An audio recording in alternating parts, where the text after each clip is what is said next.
As the U.S. economy recovers, the industry for wine has regained momentum. U.S. wineries continued steady growth in 2012 with sales of over $16 billion. And the future is bright for the wineries industry. Barefoot Wine started as a small operation in 1985. Founders Michael Houlihan and Bonnie Harvey later sold Barefoot Wine to wine industry giant E.J. Gallo. They are here today to share with us some of their great business lessons from that experience. They are also co-authors of The Barefoot Spirit, How Hardship, Hustle, and Heart Built America's #1 wine brand. Thanks, guys, for coming in. I appreciate it. Thanks for having us. Yeah. Thanks for having us, Laurie. So, Michael, first question. Tell us, you guys took over this winery with no wine experience. What were some of those immediate lessons that you needed to learn right away? Wow, we had to learn that it didn't have anything to do with wine. We had to learn that it had to do with three businesses, which was cash flow management, got to pay your bills, personnel management, how you treat people, keep them working for you, and distribution management, getting the product to market and keeping it there. Right. So tell me, how are you able to differentiate Barefoot from its numerous competitors? Bonnie, maybe you want to take a crack at that one? Well, in the mid-'80s, wine was pretty stuffy, and most of them had French names that personally I couldn't pronounce. I don't speak French. So we wanted to have something that was fun and something that was recognizable. So the foot and the name Barefoot were the same, so it was easy to remember, easy to recognize, and when you're looking at the shelf space that looks like a big pizza out there, our label really jumped out. Yeah, sure. And of course, as we were saying earlier, the price point for Barefoot is much more affordable than some of the other competitors. So tell us a little bit about that strategy.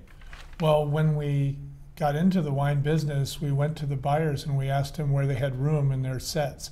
And they said they had room for a good $5 bottle of wine. I know it sounds like the $5 cigar thing, but in order to do something like that, you had to work backwards from the shelf price and figure out what the store was going to make, what the distributor was going to make, what the taxes were going to be, how much the glass was going to be, how much you had left for wine, and how much you had left for profit. And then, of course, you had to do the math and figure out how many, hundreds of thousands of cases you had to sell before you broke even. So for us, it was a real wake-up call when we realized that we started small, but we went large right away. Right.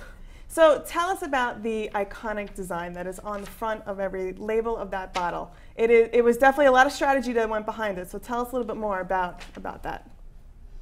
Well, we had an initial design just when we decided to use the name Barefoot, and we sent off the design to an artist in Hollywood, and I said I wanted a long, thin foot with a high arch and that was jetting out like an italicized exclamation point. So it was fun, so it had a lot of action in it. She kept coming back with a short, square foot, and I said, no, that's not going to work. She said, well, you're going to have to give me a picture of what it is then. I don't know how to draw it. And I said, well, long, thin, high arch. I've got one of those right here on the end of my leg. Right, so it is a picture of your foot, right? It is. I sent him off to get the biggest ink pad he could find, put my foot in it, put it on some artist paper, sent it off to her, and so that was used on the And then the I label. guess how did customers sort of react to what is on the label essentially? The customers loved it. They thought it was a lot of fun, and they used the word love a lot. Oh, I love that label, and I recognized it, and I bought it because I really loved the foot, and it was always easy to remember. But getting it through the distribution system was difficult because a lot of the wine buyers were males, and they didn't appreciate it. They wanted something that said Chateau something on it, and so it was very different, and it took a while for them to see the sales from the consumers to realize that it was really a great product and they should have it in their stores. Well, it's no wonder that you guys have written a book. You have so many lessons to share with other entrepreneurs and aspiring entrepreneurs. But tell me, as you sort of go and do your speaking and consulting, what do you think is sort of the biggest mistake that you see these entrepreneurs making when they're launching their next great idea? Well, I think that they make the same mistake that we made, which is they kind of fall in love with their idea, their friends like it, and even the general public likes it. And they don't realize what they have to learn in order to get it to the general public.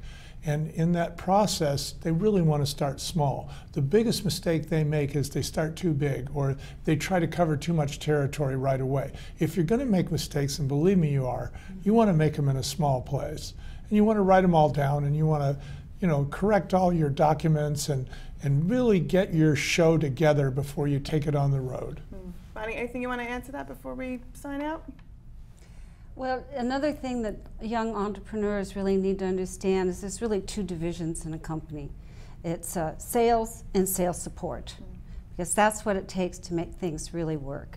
You've got to go out there and make the sales, and then you've got to support those sales. So no matter what your job might be in the company, you've got to be sales support or you're in sales. Right. Good lesson. So. Or you're unemployed. Or you're unemployed. Right. Well, thanks, Michael. Thanks, Bonnie, so much for coming in. Thank you, Laurie. Check out their website, thebarefootspirit.com. I'm Laurie Kulikowski with TheStreet.